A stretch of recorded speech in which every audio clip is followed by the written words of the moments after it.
Hi everyone, everything I'm about to tell you in this video comes from reliable information shared by mechanics here in the shop, so relax, this can be sorted out. If you plugged in your scanner and saw codes 7EB, 7EC, or 7ED, the first thing you need to know is this: don't panic. After reviewing what mechanics and owners mention in specialized forums, they all agree on the same thing. Those codes are not actual faults. They're simply module identifiers inside the vehicle. So what does that mean in plain English? Picture your scanner knocking on doors inside the car. When 7EB, 7EC, or 7ED shows up, the vehicle is basically saying, yes, there's a module here. It's not saying it's broken. It's just confirming that it exists and is responding. This is where a lot of people get confused.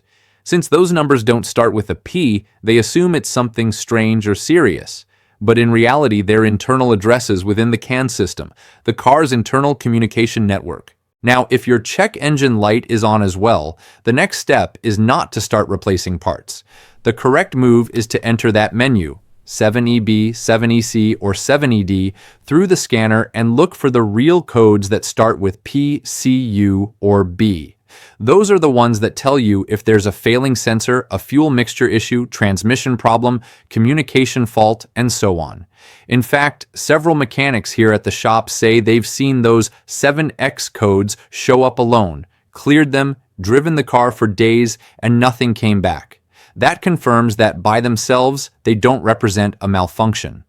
The problem only exists if inside that module, a specific code appears that actually describes a fault.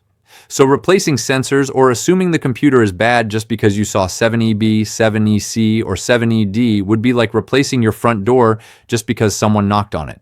First, you have to open it and see what's actually behind it.